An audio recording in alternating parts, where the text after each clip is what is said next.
Edmond Indé, bonjour. Bonjour, monsieur le journaliste. Merci d'avoir accepté notre invitation. C'est moi. Vous êtes à la préfecture de Porto Novo et vous êtes le vice-président du parti Moël Bénin. Aujourd'hui, au niveau du parti Moël Bénin, comment ça se passe par rapport au dossier des candidats pour les élections communales et municipales?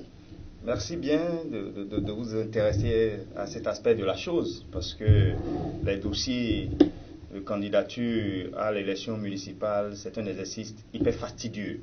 Il faut réussir à mobiliser 3630 dossiers, c'est pas chose aisée. Mais si nous sommes en marche, et vous savez, le parti Moël Bénin aujourd'hui est le parti le plus représenté sur le territoire national.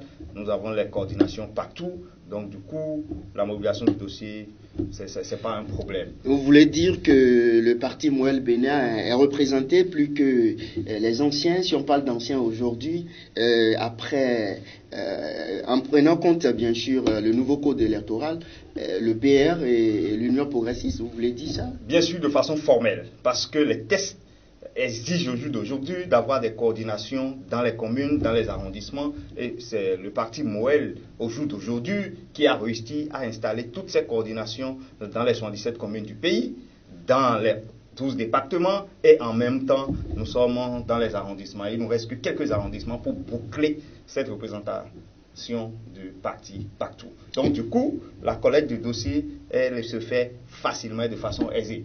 Nous sommes à une couverture, nous avons dépassé les 50% et cette semaine, ce sera bouclé. Nous risquons d'être les premiers à fouler la Sénat, à déposer les cantines. D'accord, nous poursuivons cette émission et Edmond Indé, dites-nous aujourd'hui, vu l'actualité politique nationale, on constate que le chef de l'État, certains n'acceptent toujours pas ces réformes. Oui, vous savez, dans la vie, il n'y a jamais eu unanimité.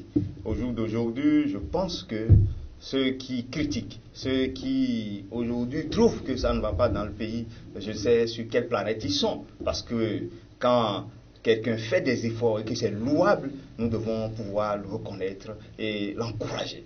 Le chef de l'État que nous avons, c'est un infatigable. Il a fait ses preuves. Il est en train de démontrer qu'il a pu quand même faire ce qu'il a pu. Depuis qu'on a été en démocratie, moi je n'ai pas vu le président qui en 4 ans peut faire ce qu'il a fait. C'est vrai, il n'y a pas date, rien n'est parfait. Il y a peut-être quelques réglages à faire, mais je pense qu'on peut lui tirer un coup de chapeau. Et progressivement, les Béninois, bon, ils vont comprendre. Aujourd'hui, Edmond Indé, j'ai bien envie de vous demander, que pensez-vous de ceux qui sont en exil? Oui, est-ce que moi, cette question m'étonne et me surprend. Les îles, quel genre des îles? Quel type d'exil? Je veux savoir. Politique ou quoi? Oui, politique, c'est ce que vous parlez d'exilés politiques. Des exilés politiques.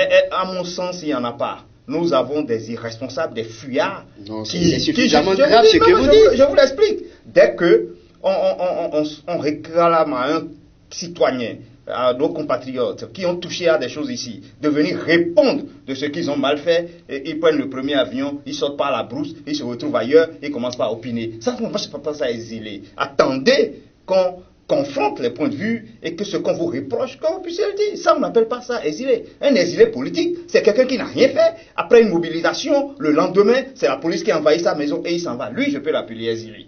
Mais celui qui, on sort un dossier juste, on dit venez vous expliquer sur tel, et puis c'est la brousse. Mais en même temps, ils ont décampé. quand même ici, dans ce pays. Mais Adjavon a été relâché. Dès qu'il y a un souci, personne n'a chassé Adjavon d'ici. Adjavon, la porte est ouverte. Venez au pays, vous allez.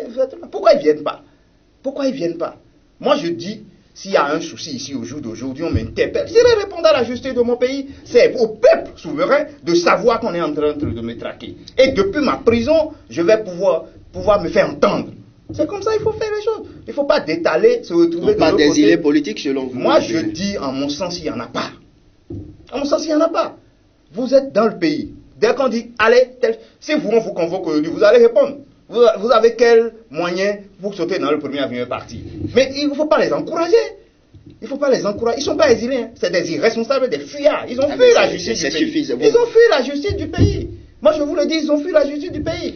Les hommes ne sont pas là. Candidat Azanaï, tous ceux qui critiquent ouvertement, ils sont là, non? Parce qu'ils savent qu'en touchant au dossier du pays, ils l'ont bien fait. On ne peut rien leur dire. On ne peut rien leur dire.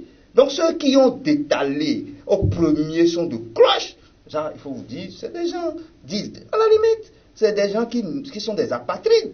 Ils sont où là maintenant? La dernière question, on constate également que ceux qui sont proches du chef de l'État, ceux-là, ils sont impliqués d'une manière ou d'une autre dans certains dossiers sous l'ancien régime, mais ils sont imperturbables. Qu'en dites-vous? Moi, je crois que c'est vrai qu'on ressent ça. De loin, on peut dire qu'il y a quelque chose comme ça. Mais vous avez vu Modeste Obla en prison ici.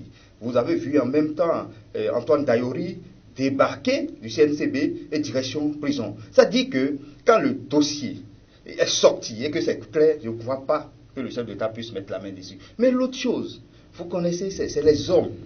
Pour que les dossiers puissent remonter jusqu'à un niveau, c'est les hommes qui touchent au dossier. Il peut arriver que les gens du système freinent des dossiers, des éléments du système. C'est possible. C'est possible. Et ça, c'est partout. En politique, les gens disent, je pense que ce politicien français, et ça doit être Le Pen qui avait dit, à compétence égale, je préfère quelqu'un de mon camp. À infraction égale, je livre l'autre d'abord. Vous voyez, c'est comme ça en politique. Tout à fait. C'est ça. À infraction égale, si on cause les mêmes problèmes ici tout de suite, le premier dossier dont il faut s'occuper, c'est celui-là. Oui, c'est pour lui, on vide d'abord pour lui montrer que tu n'es pas dedans. L'autre a le temps de se préparer avant qu'on ne le livre. Mais à compétence égale aussi, je choisis quelqu'un de mon camp. Parce qu'on cherche un master pointu quelque part, il y en a un ici, il y en a 10 là-bas, mais celui qui est ici, il va passer avant tout le monde. Voilà. C'est la fin de cet entretien dans cette émission. Edmond Haïndé, votre conclusion, très rapidement. Ma conclusion, c'est de dire que notre pays est en train d'étonner et le Bénin est en train de montrer une certaine cohérence dans la vie du pays. Nous sommes en train de faire douter tous les pronostics. Nous remontons la pente à vitesse grand V et nous surprenons le pays. Donc, le monde. Donc, maintenant, il nous faut, nous-mêmes béninois, d'en être fiers et de faire les choses correctement. Au détour de ces élections communales, le souhait, c'est que la jeunesse de mon pays puisse se mettre ensemble autour de ce creuset qu'est le leur, autour de Moël Bénin, pour qu'en fait, nous puissions faire un raz-de-marée terrible au soir du 17 mai pour renverser complètement la tendance, pour montrer que l'avenir appartient aux générations futures. Je vous remercie. Merci beaucoup, M. Edmond Haïndé. Restez avec nous. Cette émission se poursuit.